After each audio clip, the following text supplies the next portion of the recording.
vamos a hablar un poquito, vamos a comentar un poco acerca de lo que es el perfil metabólico de los distintos órganos, ¿no? Cómo utilizan los órganos, digamos, la energía, cuál es su fuente principal de energía, qué procesos metabólicos pueden hacer de los que hemos mencionado, cómo funcionan tal vez algunos de estos principales tejidos que nosotros vamos a encontrarnos durante nuestras clases de bioquímica y también durante el día a día, ¿no?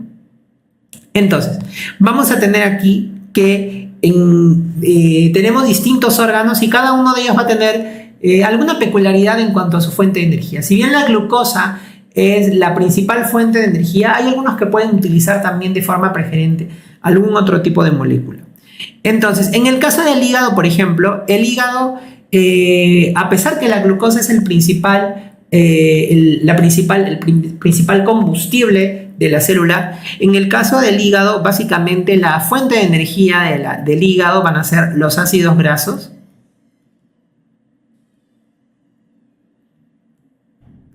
y van a ser también los cetoácidos. Entonces, ácidos grasos y cetoácidos van a ser la principal fuente de energía del hígado.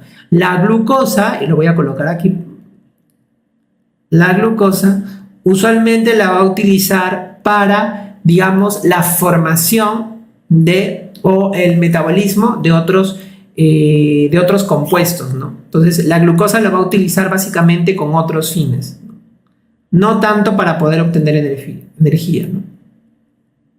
Por ejemplo, puede almacenarlo como forma de glucógeno, o puede la glucosa por la vía de las pentosas pasar a formar ribosa. Entonces, utiliza la glucosa con otros fines. La energía la obtiene más bien de ácidos grasos y de cetoácidos. En el caso del tejido adiposo, aquí sí, la principal fuente de energía es la glucosa y junto con la glucosa, los ácidos grasos. El tejido adiposo es uno de los tejidos en los cuales la glucosa sí es importante como fuente de energía, pero obviamente cuando no tenemos glucosa, el tejido adiposo puede aprovechar los ácidos grasos y a través de la beta-oxidación poder obtener energía. En el caso del músculo, muy parecido al tejido adiposo, utiliza principalmente glucosa como principal fuente energética, pero también puede utilizar ácidos grasos y también en algunas situaciones con menor frecuencia puede utilizar cuerpos cetónicos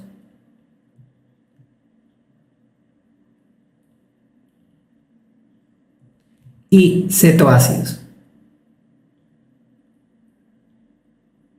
¿no? Entonces el músculo básicamente glucosa de manera principal. Cuando no hay suficiente glucosa puede utilizar ácidos grasos y en algunos casos podría utilizar los cuerpos cetónicos y los cetoácidos. Recuerden que los cetoácidos, que lo hemos mencionado también en el hígado y ahora en el músculo, hacen referencia a ese esqueleto carbonado que queda luego de desaminar, de quitarle el grupo amino a los aminoácidos, ¿no? También podemos obtener energía a través de ello, ¿no? En el caso del cerebro, y esto no te puedes olvidar, el cerebro básicamente quiere glucosa. El cerebro es muy especial. El cerebro dice, yo solamente quiero glucosa. Es muy especial el cerebro. Él no quiere otro tipo de molécula para poder obtener energía. Él quiere glucosa nada más, ¿no? Pero hay una excepción, ¿no? En algunas situaciones, cuando ya no hay glucosa, como vamos a ver el día de hoy, por ejemplo, en algunas situaciones de ayuno, la excepción para el cerebro es que puede utilizar cuerpos cetónicos, ¿no? Entonces, el principal combustible del cerebro es la glucosa. Él quiere solo glucosa, pero te puede aceptar con algunas excepciones los cuerpos cetónicos. Lo que sí nunca va a utilizar el cerebro, van a ser los ácidos grasos. ¿Por qué no va a utilizar nunca el cerebro los ácidos grasos? Porque no tiene la maquinaria para poder hacer beta-oxidación de ácidos grasos y también porque no pasan la barrera hematoencefálica. Como los ácidos grasos suelen ser los más importantes que tenemos nosotros, suelen ser grandes, de cadenas largas, entonces no van a poder pasar la barrera hematoencefálica. Entonces por eso el cerebro no va a poder utilizar los ácidos grasos. En el caso del riñón, el riñón muy parecido tal vez al tejido adiposo y al músculo, utiliza glucosa. También puede utilizar ácidos grasos. Y en algunas situaciones también puede utilizar cuerpos cetónicos. Muy parecido al músculo, ¿no? Muy parecido al músculo. En el caso del intestino, aquí también entra una diferencia. El intestino utiliza como fuente de energía un aminoácido que es la glutamina. Los enterocitos prefieren obtener energía a través del metabolismo de este aminoácido, que es la glutamina. Esto, sobre todo, en el intestino delgado. De ahí que ustedes han escuchado, van a escuchar seguramente muchas veces, que cuando se habla de la importancia que tienen los enterocitos, el intestino delgado, no solamente para el tema de la absorción, sino también porque el intestino regula otras muchas funciones, como la importancia de este aminoácido de la glutamina es esencial para el metabolismo, para un adecuado trofismo del enterocito, ¿no? Y ustedes también van a escuchar que en el caso del intestino grueso se habla de los famosos ácidos grasos, pero de cadena corta, ¿no? Yo les había dicho que usualmente lo que nosotros tenemos más en nuestro organismo son los ácidos grasos de cadena larga, pero en el intestino grueso se van a metabolizar los ácidos grasos, se va a preferir los ácidos grasos como fuente de energía, pero sobre todo los ácidos grasos de cadena corta. Entonces también esto como que es un poquito la excepción, el intestino, al igual que en el caso del cerebro, ¿no? Y en los eritrocitos, ellos solamente o principalmente van a querer glucosa, y acuérdense que los eritrocitos no tienen mitocondrias, entonces los eritrocitos solamente hacen metabolismo anaeróbico de glucosa. ¿Ya? ¿Por qué? Porque no tienen mitocondrias. Lo habíamos visto también cuando hablamos de metabolismo anaeróbico, ¿no? Los eritrocitos utilizan la glucosa, pero solo lo hacen a través de metabolismo anaeróbico porque básicamente no tienen este mitocondria. Esto es en relación a las fuentes, a las principales fuentes de energía que van a tener los órganos. Pero ahora la pregunta es, ¿qué rutas metabólicas o qué vías metabólicas se producen en los distintos órganos? Porque ya les he comentado que algunos pues no tienen toda la maquinaria para poder hacer el metabolismo de algunas macromoléculas. Entonces, aquí lo que vamos a ver es las capacidades metabólicas, ¿no? Entonces vamos a iniciar primero con ¿quién? Con el hígado, mira, ¿no? El hígado, acuérdate, no te puedes olvidar que el hígado es nuestra máquina, nuestra principal maquinaria metabólica, ¿no? Verdaderamente es una máquina metabólica, porque vas a ver que el hígado va a realizar una serie de procesos metabólicos que muchos de ellos a veces solamente se realizan en el hígado, por eso realmente es una máquina metabólica, ¿no? Entonces vamos a tener aquí en primer lugar al hígado, ¿no? Entonces, ¿qué cosa tenemos en relación al hígado? Vean ustedes que el hígado puede realizar el proceso de glucólisis, es decir, convertir la glucosa en piruvato, puede ese piruvato convertirlo en acetilcoenzima A y a través de la acetilcoenzima A generar CO2 y agua, es decir, hacer el ciclo de Krebs, lo puede hacer, ¿no? También puede hacer el metabolismo anaeróbico de la glucosa a través de la formación de lactato, ¿no? También hace el hígado gluconeogénesis. Y si te das cuenta, con el resto de tejidos, vean ustedes que la gluconeogénesis se hace principalmente en el hígado, por eso es que lo estoy subrayando aquí. También el hígado puede oxidar los ácidos grasos para poder obtener energía por la beta-oxidación, puede hacer. El hígado hace síntesis de ácidos grasos también, ¿no es cierto? Hace síntesis de cuerpos cetónicos y también lo subrayo aquí porque es importante esto, ¿no? Por otro lado, el hígado, si bien puede formar cuerpos cetónicos, el hígado no puede utilizar los cuerpos cetónicos. Asimismo, el hígado puede sintetizar y degradar el glucógeno, ¿no? Metabolismo del glucógeno. Y el hígado convierte el grupo amino en urea, hace ciclo de la urea. ¿Por qué he subrayado estos 4 puntos, chicos? Que es importante. Porque básicamente son metabolismos característicos del hígado. O sea, el hígado ustedes han visto que puede hacer casi la mayor parte de procesos. Pero hay algunos procesos que no te puedes olvidar. Si bien el hígado es una máquina metabólica, ¿qué cosa tienes que que acordarte respecto al hígado, ¿no? Y por eso lo estoy anotando aquí. El hígado, en primer lugar, es el que hace mayor porcentaje de gluconeogénesis. Gluconeogénesis. Entonces, cuando a ti te dicen el proceso de gluconeogénesis, ¿qué cosa es? ¿No? ¿Tú te acuerdas? El proceso de gluconeogénesis es el proceso en el cual yo convierto o sintetizo glucosa a partir de otros compuestos, ¿no? Como lactato, glicerol, aminoácidos. ¿Dónde se realiza principalmente? El mayor porcentaje de gluconeogénesis se realiza en el hígado. No te puedes olvidar eso. Otro, el hígado es el único lugar, que sintetiza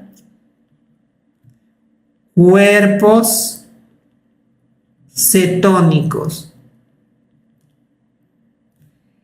pero no los usa, ojo, no los usa, ¿no? Porque no tiene la maquinaria para poder utilizar los cuerpos cetónicos para obtener energía. Y tercer dato, el hígado es el único donde se hace el ciclo de la urea. Entonces, en cuanto a capacidades metabólicas, tú tienes que acordarte, el hígado es la principal maquinaria, o sea, va a hacer casi todas las funciones vías metabólicas, lo va a hacer el hígado, de proteínas, de lípidos, de grasas, de carbohidratos.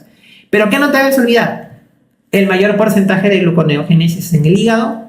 El hígado es el único que sintetiza los cuerpos cetónicos, pero no los puede utilizar porque no tiene la maquinaria enzimática. Y el hígado es el único donde se hace el ciclo de la urea. Muy bien, perfecto. Esto es referente al hígado con nuestra principal maquinaria, ¿no? Luego vamos al tejido adiposo, ¿no? Vean ustedes que el tejido adiposo básicamente también puede hacer glucólisis, o sea, convertir glucosa en piruvato. Puede a través del piruvato formar acetilcoenzima A y hacer ciclo de Krebs, también lo hace. Puede formar puede hacer metabolismo anaeróbico de la glucosa, o sea, a partir de glucosa formar lactato, también lo puede hacer, ¿no? Ve tú también que el tejido adiposo puede sintetizar ácidos grasos, también lo puede hacer. Y el tejido adiposo también puede sintetizar, puede oxidar, utilizar los cuerpos cetónicos. Entonces, realmente el tejido adiposo, pues sus funciones básicamente es utilizar la glucosa, ¿para qué? Para poder obtener energía, para sintetizar ácidos grasos, y en ciertas ocasiones, cuando no tiene energía de la glucosa, puede utilizar los cuerpos cetónicos. Sobre todo aquí, importante, tal vez en el tejido adiposo, la síntesis de ácidos grasos, ¿no? Es uno de los lugares en donde se puede hacer síntesis de ácidos grasos, igual que el hígado, pero es uno de los lugares en donde se va a hacer síntesis de ácidos grasos, ¿no? Vamos entonces a colocarlo por aquí también, para que no nos olvidemos respecto al hígado, respecto al tejido adiposo, para que te puedas acordar con otro color aquí. Adiposo puede hacer varias funciones, pero acuérdate de lo principal, que vendría a ser la síntesis de ácidos grasos. Eso quiere decir lipogénesis. Lo vamos a colocar aquí abajito para que no te olvides. Ok, vamos al músculo, ¿no? En el caso del músculo, ¿qué es lo que vamos a tener? El músculo, vean ustedes, puede utilizar la glucosa a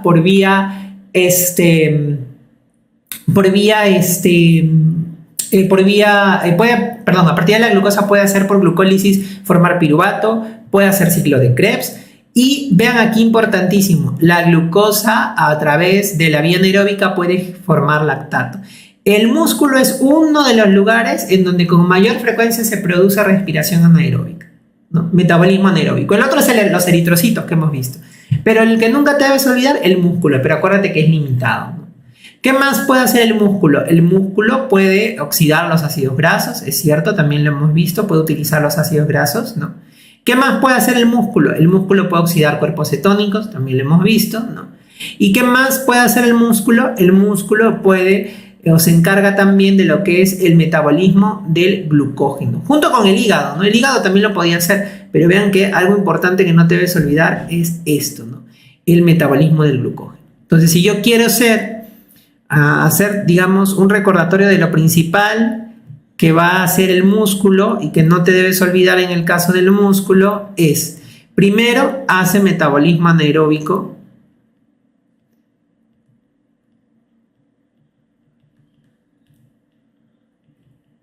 Pero acuérdate que el metabolismo anaeróbico es limitado, no te puedes olvidar eso, ¿no? El otro son los eritrocitos, ¿no? Y otra cosa que no te debes olvidar es la síntesis, o mejor dicho, más que la síntesis, el metabolismo, porque también puede hacer degradación, metabolismo del glucógeno, metabolismo del glucógeno, ¿no? Principal. También aquí el hígado también hace metabolismo de glucógeno, ciertamente, lo voy a poner acá también para acordarnos. Es el que el mayor porcentaje hace gluconeogénesis y también acá metabolismo del glucógeno, para que no pienses que no lo hace, sí lo hace. Pero recuerda que a la par también tienes el músculo haciendo metabolismo del glucógeno. En el caso del cerebro, aquí también mucha atención. Mira, el cerebro hace glucólisis, hace ciclo de Krebs, ¿no? Pero vean ustedes, el cerebro no puede hacer metabolismo anaeróbico. El cerebro no puede oxidar ácidos grasos, no puede oxidar ácidos grasos, no puede hacer beta oxidación, ¿no? Y el cerebro lo que sí hace con mayor frecuencia es la oxidación de cuerpos cetónicos. Entonces, eso no te puedes olvidar en relación al cerebro.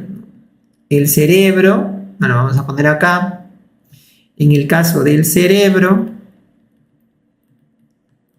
el cerebro, ¿no? Solo quiere glucosa, ¿no? Solo quiere glucosa. Solo metabolismo de glucosa, metabolismo aeróbico de glucosa, ¿no? Porque no hace metabolismo anaeróbico. Solo metabolismo aeróbico de glucosa o cuerpos o oxidación, ¿no? Oxidación de cuerpos cetónicos. No beta oxidación. No puede hacer beta oxidación, ¿no? Es algo que te podrían preguntar. El cerebro solo metabolismo aeróbico de glucosa, oxida cuerpos cetónicos, no hace beta oxidación.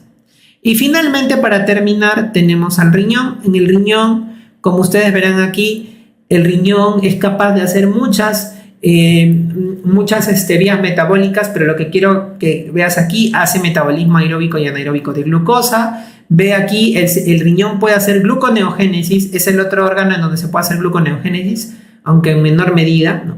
Puede oxidar ácidos grasos, puede oxidar cuerpos cetónicos, también tiene participación en el metabolismo del glucógeno, aunque lo hace en menor proporción, más lo hace el músculo y el hígado, ¿no? Entonces, en el caso del riñoncito, ¿qué cosa no te debes olvidar? En el caso del riñón, lo que no te debes olvidar es que es en menor porcentaje hace gluconeogénesis. Es el segundo órgano, junto con el hígado son los únicos que hacen gluconeogénesis. Entonces, más o menos esto para que te des una idea de qué vías se van a, qué vías metabólicas o qué capacidades metabólicas tienen los principales órganos, y lo hemos mencionado también ahí abajito. Ok, de estos órganos que hemos venido comentando, vamos a hablar acerca de tres principales: el metabolismo hepático, el metabolismo del hígado, el metabolismo del tejido muscular, del músculo esquelético, y finalmente el tejido adiposo, que son los principales órganos que te debes acordar. Por eso vamos a hablar un poquito acerca de ello, ¿no? Entonces, en el caso del metabolismo hepático, vamos a empezar con el hígado, que es nuestra principal maquinaria, como hemos visto. Entonces, en el caso del hígado, vamos a tener aquí metabolismo de lo que es carbohidratos a través de glucosa, metabolismo de las proteínas, aminoácidos, y metabolismo de los lípidos a través de los ácidos grasos. Entonces, vamos a empezar por aquí. Metabolismo de los carbohidratos. Glucosa, vean ustedes. El hígado, yo les había dicho que raramente el hígado va a utilizar la glucosa como fuente de energía. Lo puede hacer, como ustedes ven aquí, ¿no? Glucosa, acetilcoenzima A, ciclo de Krebs para obtener energía, sí, pero no es usual, ¿no? Porque acuérdense que habíamos dicho que principalmente el hígado utiliza la glucosa para sus otras vías metabólicas, ¿no? Entonces, vean ustedes, ¿qué puede hacer el hígado con la glucosa? El hígado con la glucosa, vean ustedes, puede depositarlo como glucógeno, ¿no? La reserva. Acuérdense que el glucógeno es la reserva, ¿no? Lo reserva como glucógeno. Es lo primero que puede hacer con la glucosa. 1. 2. ¿Qué puede hacer con la glucosa el hígado? Vean, cuando hay una abundancia de glucosa, cuando hay mucha glucosa, la persona consume mucha glucosa y ya está llena mi reserva de glucógeno. ¿Qué hace el hígado? La glucosa que se ha transformado por la glucólisis en acetilcoenzima A, aprovecha para, a partir de esa acetilcoenzima A, formar ácidos grasos y luego triglicéridos y formar colesterol. Eso quiere decir que el hígado, a partir de la glucosa, puede formar lípidos. ¿Quiénes? Triglicéridos y colesterol, sobre todo los triglicéridos, ¿no? Por eso yo les decía a ustedes, ¿no? En la clase de lípidos, ¿no? Cuando una persona consume mucho carbohidrato, ¿no?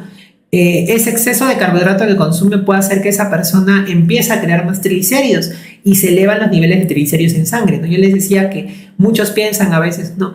Tú tienes triglicéridos altos, entonces deja de comer grasas. No, pero esa no es la principal causa por la cual se pueden incrementar los triglicéridos en el cuerpo, sino cuando uno ingiere mucha glucosa. Porque la glucosa, el hígado lo que hace es decir, oye, yo tengo suficiente glucosa, ya las células tienen glucosa, ya mi reserva de glucógeno está llena, entonces, ¿qué voy a hacer yo con la glucosa en exceso? No la puedo desaprovechar. Tengo que aprovecharla. Entonces lo convierto en triglicéridos para almacenarlo ahí como energía y también convierto un poquito como colesterol que lo puedo utilizar para otras funciones. Entonces vean cómo a partir de glucosa se puede crear aquí lípidos, ¿no? Y esta es la razón por la cual a una persona que tiene triglicéridos altos se le dice, ¿no?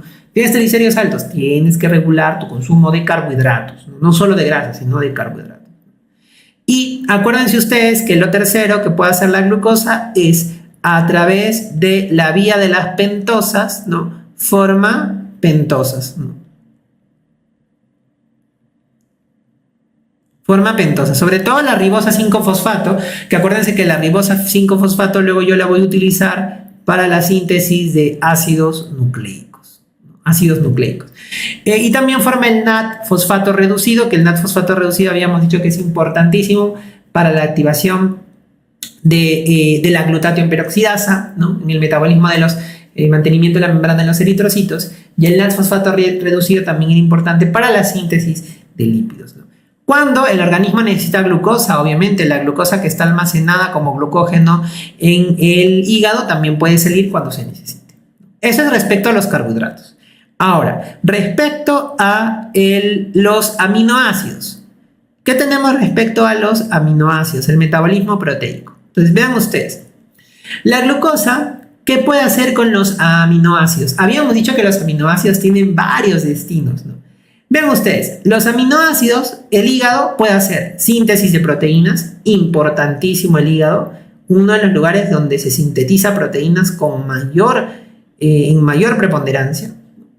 A partir de los aminoácidos, el hígado podía sintetizar sustancias metabólicamente activas, por ejemplo, habíamos visto síntesis de hemo, síntesis de nucleótidos, ¿no? Habíamos visto que se podían sintetizar también algunas hormonas, aunque no los hacen en el hígado, se hacen en otros órganos, pero ven aquí que en el hígado principalmente el grupo hemo o los nucleótidos, que son estos compuestos biológicamente activos, ¿no? Se podía utilizar para ello, ¿no? Pero habíamos dicho que si bien los aminoácidos, el hígado permitía la síntesis de proteínas, de sustancias biológicamente activas, Cuando había demasiada carga de aminoácidos, los aminoácidos obviamente se tenían que degradar. Y estos aminoácidos, recuerden que el principal problema de los aminoácidos es que tenían en su composición, ¿qué cosa? Tenían en su composición los aminoácidos el grupo amino. Y este grupo amino es tóxico. Entonces, este grupo amino, los aminoácidos, a través del ciclo de la urea, que solo se lleva a cabo en el hígado, podía formar este compuesto urea para que vaya a la sangre y se pueda eliminar a través de la orina. Porque es un compuesto que sí lo puedo eliminar a través de la orina. Ahora, acuérdate que a los aminoácidos yo le quitaba el grupo amino y lo transformaba en urea, pero el esqueleto que quedaba se conoce como cetoácido. Y ese cetoácido, ¿para qué podía servir? ¿No? Acuérdate, más cetoácido, ¿no? ¿Y para qué podía servir este cetoácido, ¿no? Este cetoácido podía servir para yo, a partir de ese cetoácido, formar glucosa, ¿no? Formar glucosa a través de la gluconeogénesis, ¿no? De tal manera que yo formaba glucosa en ciertas situaciones y pudiera salir a la sangre. O a partir de ese cetoácido que quedaba, ese esqueleto carbonado, poder formar acetilcoenzima A y a partir de la acetilcoenzima A formar básicamente ¿qué cosa? Formar ácidos grasos, en algunas ocasiones también cuerpos cetónicos, pero sobre todo ácidos grasos. Entonces yo podía tener que los aminoácidos podían generar finalmente su esqueleto carbonado sin el amino, generar glucosa o generar acetilcoenzima A para poder producir así sobre todo ácidos grasos. Y obviamente cuando se necesitan aminoácidos en alguna parte, obviamente se empiezan a degradar las proteínas que están en el hígado para poder obtener aminoácidos y los aminoácidos liberarlos hacia la sangre. Muy bien, aquí acuérdate entonces que el ciclo de la urea solo se lleva en el hígado. Y finalmente tenemos el metabolismo de los lípidos a través de los triglicéridos, ¿no? Recuerda que nosotros ingerimos los lípidos y los lípidos cuando llegan al intestino, ¿no? Estos lípidos grandes como los triglicéridos tienen que ir acompañados o transportados por un carrito porque los triglicéridos son insolubles en agua. Entonces recuerda muy bien que los kilomicrones van a ser una lipoproteína. Acuérdense que lipoproteína es esos transportadores que llevan a las grasas, en este caso la lipoproteína, que transporta los triglicéridos exógenos, o sea, lo que viene de afuera, lo que viene de la dieta, triglicéridos exógenos. Ahora, ¿qué es lo que pasa con estos triglicéridos? Estos triglicéridos, obviamente, yo le voy a quitar a los triglicéridos los ácidos grasos y finalmente el ácido graso va a ser la molécula, digamos, pequeñita, así como eran los aminoácidos y la glucosa. ¿Qué pasa con estos ácidos grasos? El hígado puede volver a sintetizar a partir de estos ácidos grasos triglicéridos. Y recuerda que esos triglicéridos que sintetiza el hígado y que salen hacia los tejidos, salen a través de una lipoproteína que es la VLDL, la lipoproteína de muy baja densidad. Acuérdate que la lipoproteína de muy baja densidad lo que va a transportar son triglicéridos endógenos, o sea, triglicéridos que han sido sintetizados precisamente en el hígado. ¿Qué más puede hacer el hígado con los ácidos grasos, ¿no? Los ácidos grasos también le pueden servir para la síntesis de colesterol y a partir del colesterol puede sintetizar sales biliares o eliminar el colesterol, mejor dicho, secretar el colesterol hacia la sangre. Y acuérdate que el colesterol que se secreta hacia la sangre se hace a través de la lipoproteína que es la LDL. La LDL es la lipoproteína de baja densidad que lleva el colesterol del hígado hacia los tejidos, ¿no? Del hígado hacia los tejidos. También los ácidos grasos podían salir solitos, a través unidos a albúmina, ¿no? Pero los ácidos grasos también podían metabolizarse. Yo podía romper los ácidos grasos para poder obtener energía a través de ellos. Eso se llama la famosa beta-oxidación de los ácidos grasos. Yo les había dicho que recuerden que de hecho los ácidos grasos y los aminoácidos eran la principal fuente de energía del hígado, ¿no? Y acuérdense que el exceso, o cuando yo hago mucha beta-oxidación de ácidos grasos, hay un exceso de acetilcoenzima A, y ese exceso de acetilcoenzima A puede permitir la formación de estos cuerpos cetónicos a través de la cetogénesis, ¿no? Acuérdense que el único lugar donde se sintetizan cuerpos cetónicos es el hígado, pero que el hígado no puede utilizar estos cuerpos cetónicos. Entonces vean cómo aquí el hígado participa en el metabolismo de glucosa, aminoácidos, ácidos grasos. Por eso termina siendo nuestra principal maquinaria, el hígado, ¿no? Pero aquí les tengo algo interesante referente al metabolismo del hígado, el metabolismo hepático. Aparte de todas estas funciones que tiene sobre las macromoléculas, el hígado dentro de sus funciones también tiene un complejo enzimático interesante, importante, que debemos resaltar. Este complejo enzimático importante es el complejo de la citocromo P450. Así es. ¿Por qué es importante este complejo de la citocromo P450? Vean ustedes, este complejo que se encuentra en los hepatocitos, en las células hepáticas, va a permitir que se activen ciertos fármacos, ciertas drogas, ciertas sustancias, o que más bien se inactiven o se degraden ciertas sustancias que podrían ser tóxicas para nosotros. Vean ustedes que el citocromo P450 activa muchos fármacos, muchos medicamentos hacia sus formas más potentes. Muchas veces nosotros ingerimos un medicamento con cierta composición, pero cuando yo lo llevo va hacia el hígado y pasa a través de lo que se conoce como el metabolismo hepático de los fármacos, y aquí muchas veces ese fármaco que yo he ingerido a través del metabolismo por el citocromo P450 se activa y se forma una molécula mucho más potente, con mayor eficacia. Entonces esto se hace a través de este complejo enzimático. Pero no solamente se puede activar fármacos para que sean mucho más potentes, más eficaces, ¿no? Sino que también el hígado a través del P450 puede detoxificar de muchas drogas. ¿Qué cosa quiere decir detoxificar? Eso quiere decir que va a inactivar. ¿Para qué? Las inactiva para que ya no sigan produciendo su efecto y no hagan daño, ¿no? Yo no quiero tener un efecto tan marcado de esos fármacos. Ya tuvo su efecto, yo no quiero que siga actuando, entonces lo inactivo para evitarme los efectos adversos. Entonces vean cómo el hígado es importante dentro de la parte farmacológica, porque permite la activación e inactivación de drogas, de fármacos, ¿no? ¿Qué más hace el citocromo P450? Vean, chicos, es importante para el metabolismo oxidativo, ¿de qué? De muchos endobióticos y xenobióticos, ¿no? Endobióticos, como su nombre lo dice, dentro, que nosotros mismos formamos. Xenobióticos, de fuera, algo externo, ¿no? ¿Qué cosas son estos endobióticos o xenobióticos?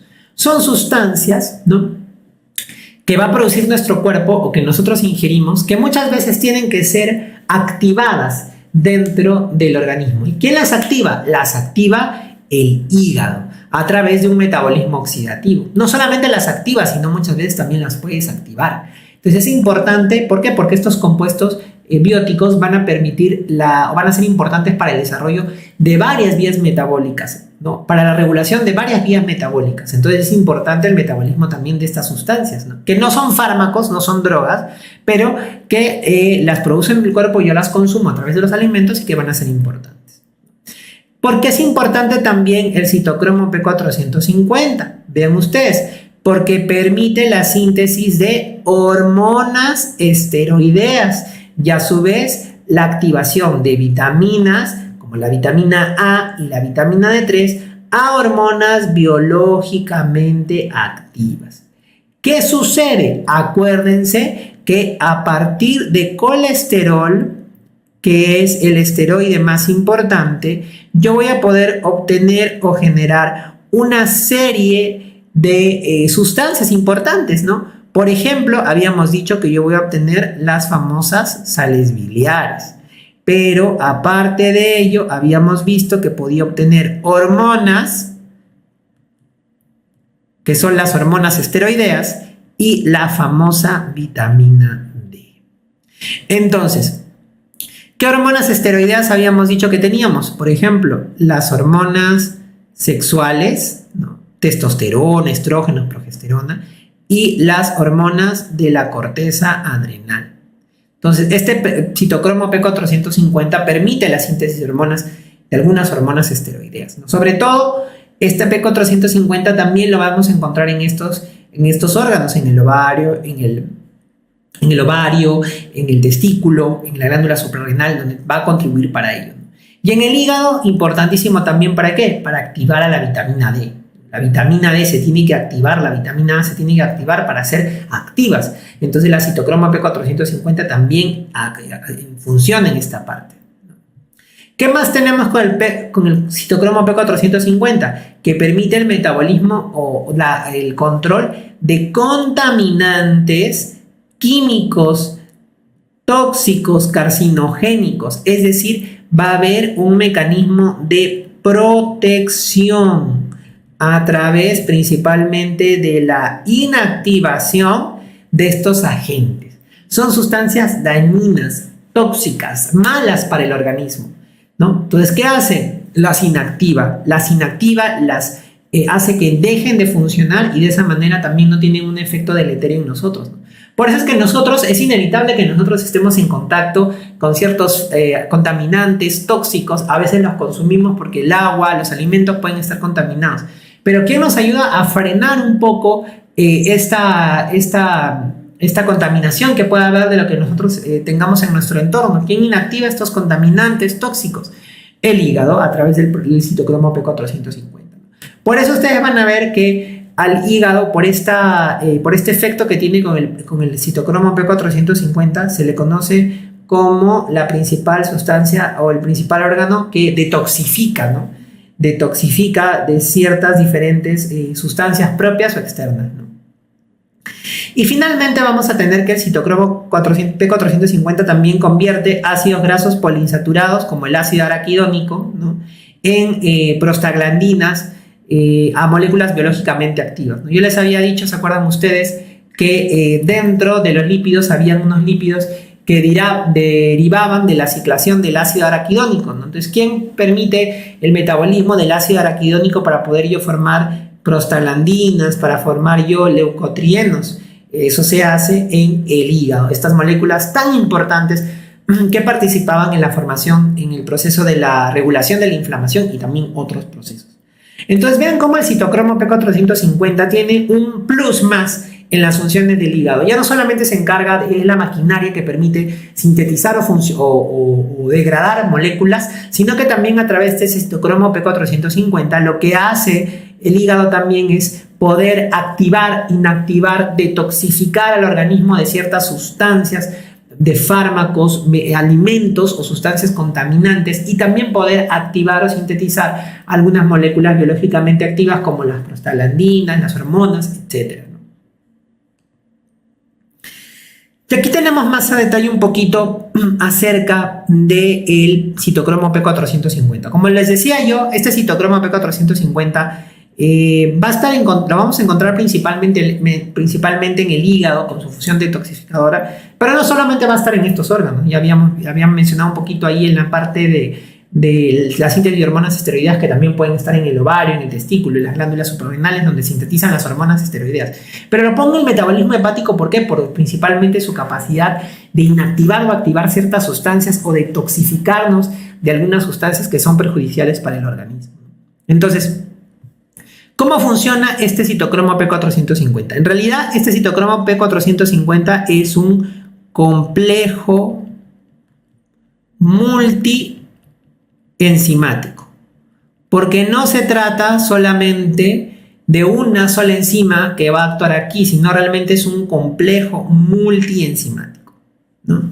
¿Dónde se localiza este complejo multienzimático? Se localiza en el retículo endoplasmático liso. Entonces, si a ti te preguntaran acerca de cuál es la organela que se va a encargar en el hepatocito de esta activación, inactivación de sustancias o detoxificación de sustancias, tú vas a decir el retículo endoplasmático liso, porque ahí se encuentra la citocromo P450, ¿no? ¿Qué es lo que vamos a tener? Vean ustedes, vamos a tener un primer, digamos, un primer complejo que va a ser este de aquí, que es el complejo de la citocromo P450 reductasa, ¿no? Reductasa. Vean ustedes que este complejo básicamente lo que va a hacer, o su función principal, va a ser proveer de electrones a la P450, ¿no? Vean ustedes, provee electrones a la P450. Y junto con esta citocromo P450 reductasa también hay otro complejo citocromo, el citocromo B5. ¿Qué hace? También, vean ustedes, provee de electrones a la P450.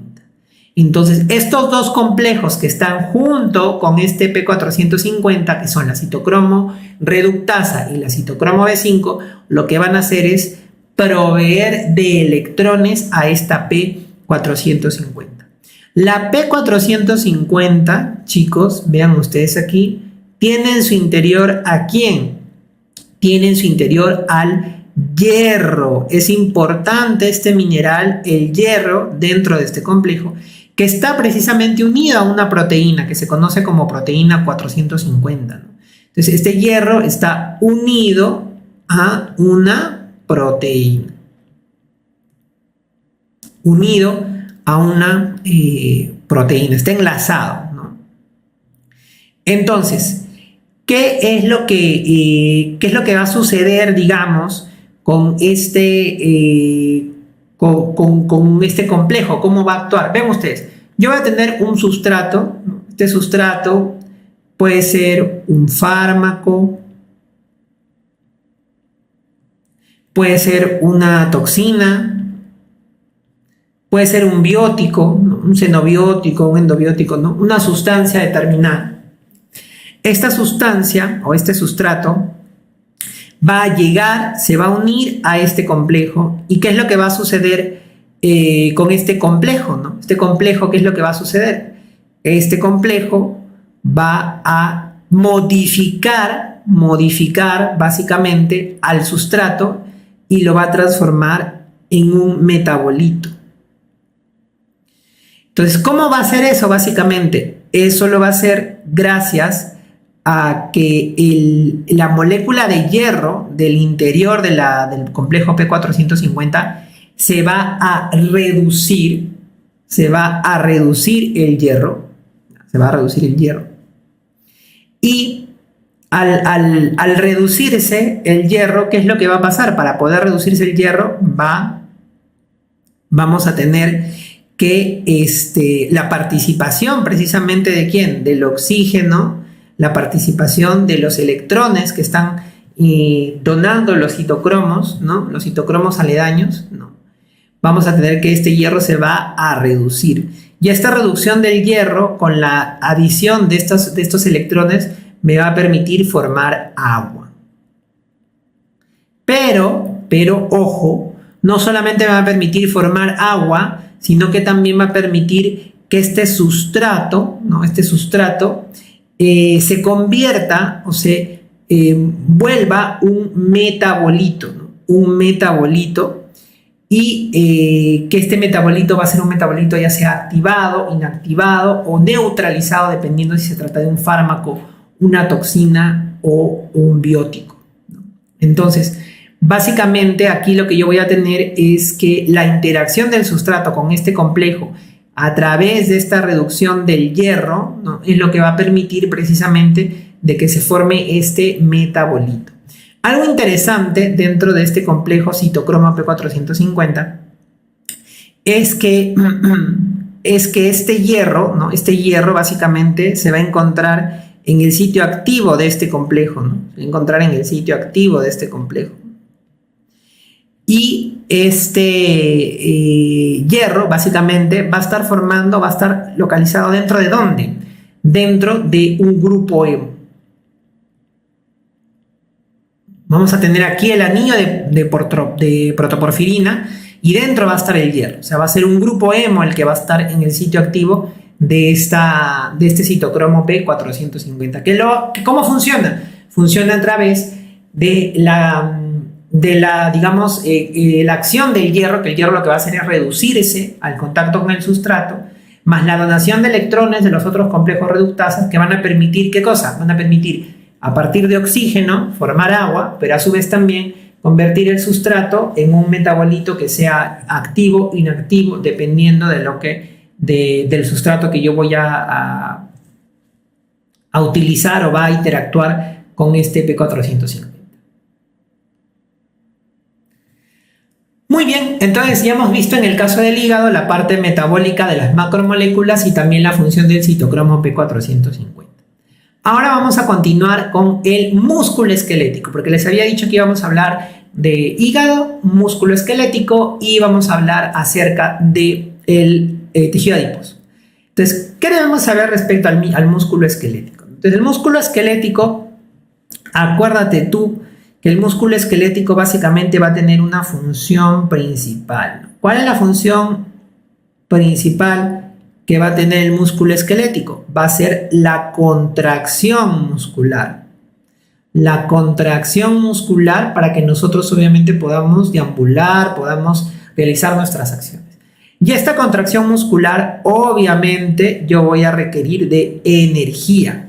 Entonces vamos a ver que el metabolismo del músculo esquelético básicamente va a estar destinado a poder obtener energía a partir de ciertos compuestos. Entonces, el músculo esquelético, para poder obtener energía, va a tener 3 sistemas.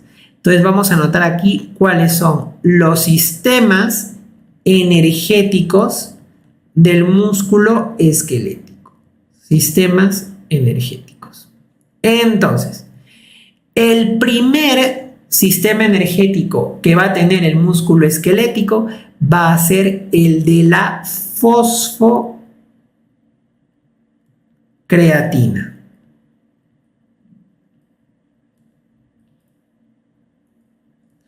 El de la fosfocreatina. Este es el primer sistema energético que se va a activar.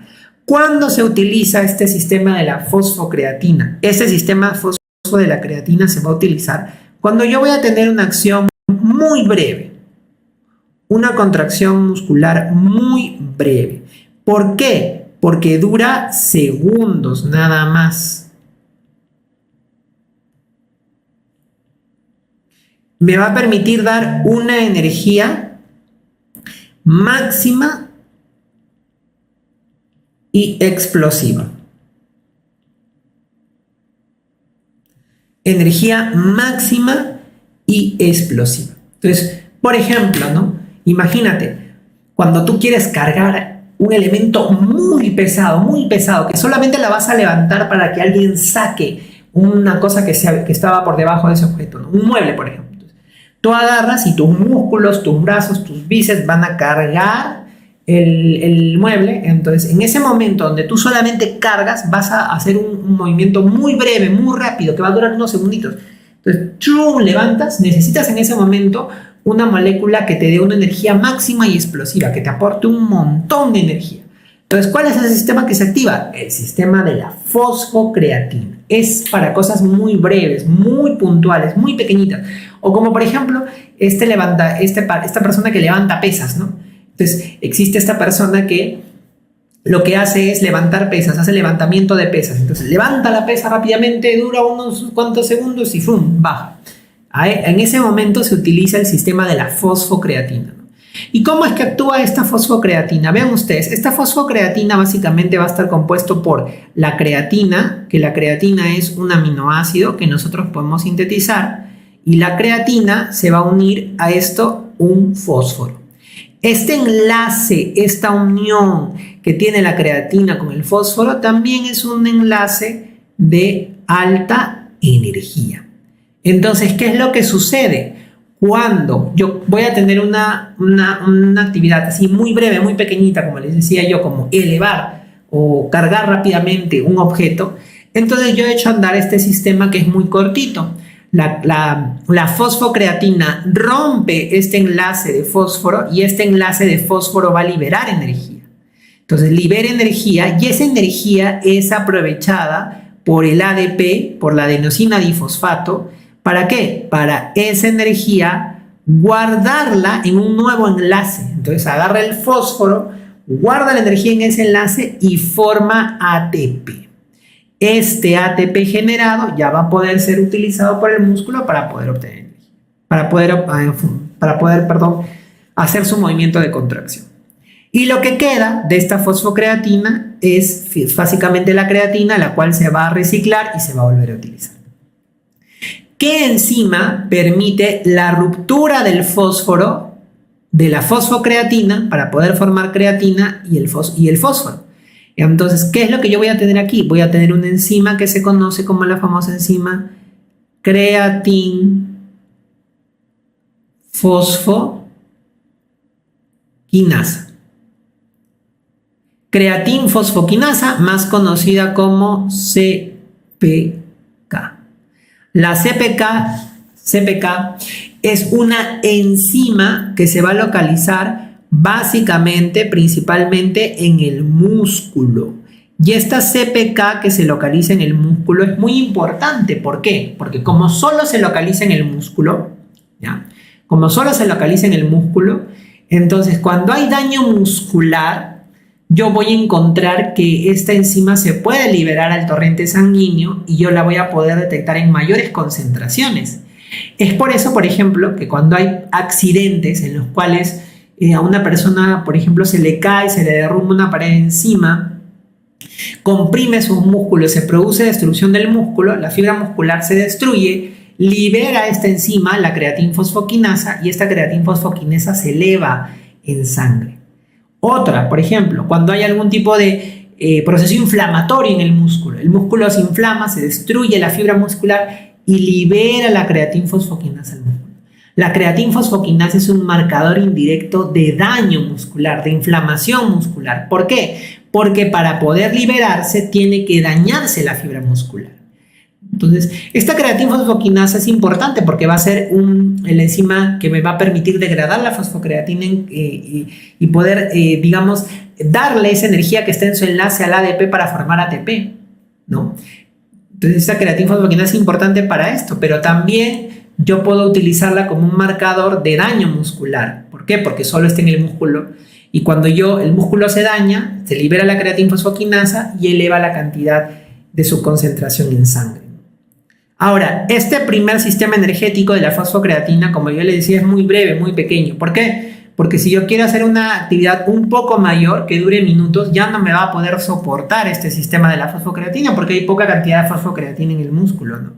Entonces, ahí echo mano al segundo sistema, ¿no? El segundo sistema. ¿Cuál es el segundo sistema? El segundo sistema va a ser el metabolismo anaeróbico de la glucosa.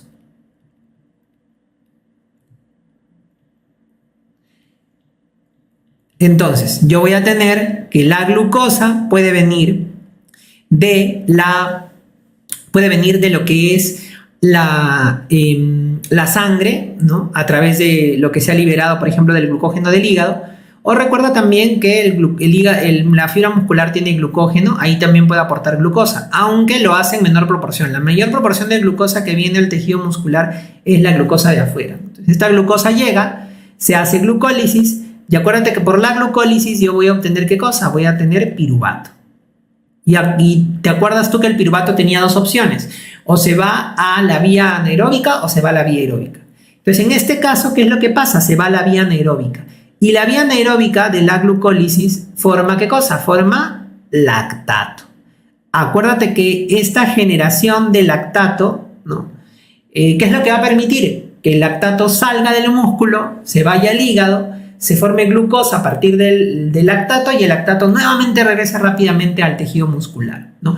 A través de un ciclo que se conoce como el famoso ciclo de Cori. ¿Te acuerdas? El ciclo de Cori es el ciclo del lactato y la glucosa. El lactato que se ha originado en el músculo sale, se va al hígado, se transforma en glucosa, viene nuevamente. Ese es el metabolismo anaeróbico de la glucosa. Gana energía, pero gana poquitos ATPs, pero de todas maneras se ganan ATPs, ¿no es cierto? Entonces, ¿cuál es la característica de esta vía anaerobia? La podemos utilizar, pero su duración es breve. ¿Cuánto dura básicamente? Dura algunos minutos nada más. Dura algunos minutos nada más. No lo podemos utilizar de manera constante, ¿no? Entonces, por ejemplo, si yo quiero hacer una carrera corta, por ejemplo, quiero correr 100 metros, quiero correr de aquí a 100 metros más allá, yo puedo correr de forma rápida y lo voy a hacer utilizando el metabolismo anaeróbico de la glucosa, porque lo voy a hacer en pocos minutos. Otro, quieres nadar, pero es un tramo corto, son por ejemplo 50 metros. Entonces, como vas a utilizar una energía pequeña, entonces, ¿qué hace el músculo? Utiliza el metabolismo anaeróbico de la glucosa, porque va a ser algo muy pequeño.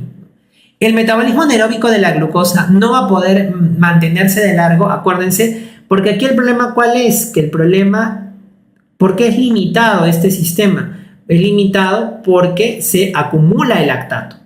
Cuando hay mucha formación de lactato, el lactato se acumula y termina generando calambres. Por eso el metabolismo anaeróbico de la glucosa es limitado y si la persona quiere hacer una actividad mucho más larga y extenuante, tendría que ir al tercer sistema energético, ¿no? Y el tercer sistema energético vendría a ser el metabolismo aeróbico. Y aquí no solamente el metabolismo aeróbico de la glucosa, sino también entra a tallar el metabolismo aeróbico de otras sustancias, como por ejemplo los ácidos grasos también.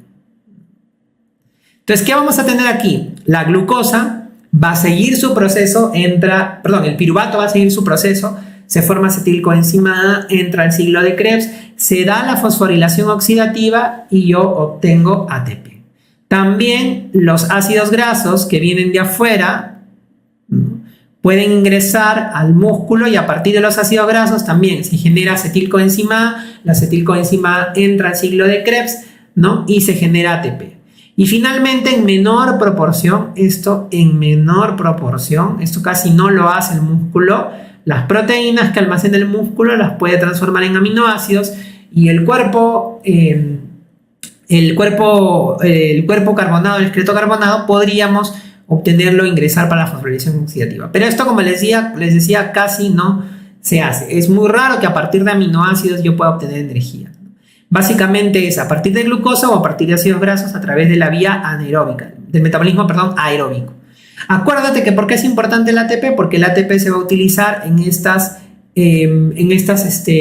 enzimas, la miosina ATPasa, que es importante para la contracción, y la calcio ATPasa, que es importante para la relajación. Entonces, si yo no tengo esta ATP, yo no puedo, hacer el proceso de contracción y relajación, que es importante para la actividad del músculo. Entonces, recuerda, los sistemas energéticos del músculo, el metabolismo del músculo esquelético, básicamente, ¿cuál va a ser?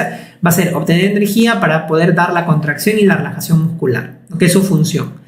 ¿Cuáles son los sistemas en los cuales puedo obtener energía? El primero, el más rápido, pero muy cortito, dura muy poquito, dura segundos, la fosfocreatina. El segundo, dura un poquito más, dura minutos, el metabolismo anaeróbico de la glucosa. Y el más grande, el más duradero, el metabolismo aeróbico. ¿De quién? De la glucosa, pero también de los ácidos grasos. Por ejemplo, si tú quieres levantar algo muy pesado por unos pequeños minutos, utilizar eso, la fosfocreatina. Si tú quieres correr 100 metros planos, el metabolismo anaeróbico de la glucosa. Si tú quieres correr una maratón, entonces el metabolismo aeróbico de la glucosa y de los ácidos grasos. Dependiendo del tipo de actividad que voy a hacer, la duración, la intensidad, iré en orden matando cada uno o utilizando cada uno de mis sistemas energéticos. Ok, y para terminar con esto del perfil metabólico de órganos, vamos a ir con el metabolismo del tejido adiposo. Entonces, es importante ustedes que aquí reconozcan que existen dos tipos de tejido adiposo. Tenemos el tejido adiposo blanco y el tejido adiposo marrón, ¿no es cierto? ¿Cuál es la diferencia básicamente, como ustedes van a ver acá? El tejido adiposo blanco va a ser principalmente, su función más importante va a ser almacén de energía, va a almacenar energía. Y para almacenar energía, obviamente va a ser lipogénesis, es decir, síntesis de ácidos grasos. Y va a ser adipogénesis, que lo podríamos considerar como la síntesis de triglicéridos. Porque acuérdate que los triglicéridos es la forma como se va a almacenar en el tejido adiposo blanco los ácidos grasos que van a permitir obtener energía. Y vamos a tener por otro lado un tejido adiposo marrón, que el tejido adiposo marrón básicamente va a estar en relación con ¿qué? Va a estar en relación con la termogénesis. ¿Qué cosa es la termogénesis? Es la formación o la producción de calor, ¿no? La producción de calor. Esa va a ser su principal función. ¿Qué cosa vamos a tener respecto a estos tejidos adiposos? ¿Dónde se van a localizar y cuáles van a ser sus características? Vean aquí, el tejido adiposo blanco va a estar formado por adipocitos blancos. Miren los adipocitos blancos, su principal característica es, primero, que van a tener un núcleo que va a ser excéntrico y van a tener pocas mitocondrias.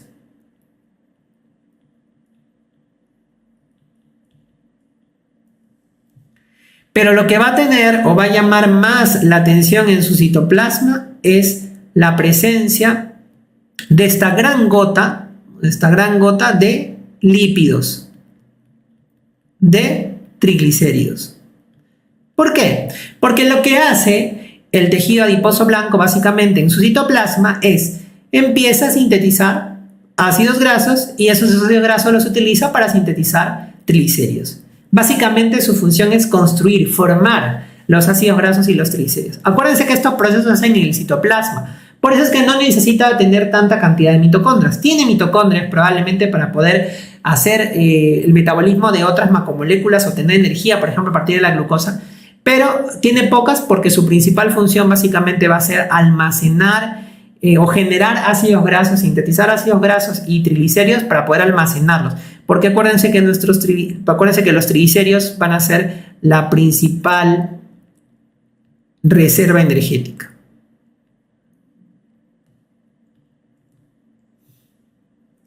Entonces aquí tiene una gran vesícula, digamos, ¿no? Una gran vesícula de grasa o de lípidos. ¿Qué tenemos respecto al otro tipo de tejido, el tejido adiposo marrón? Tenemos el adipocito marrón, vean cómo es el adipocito marrón. El adipocito marrón, vean ustedes, también tiene un núcleo que es excéntrico, pero vean ustedes que tiene muchas mitocondrias. Y almacena grasa, sí, pero vean ustedes que tiene pequeñas vesículas.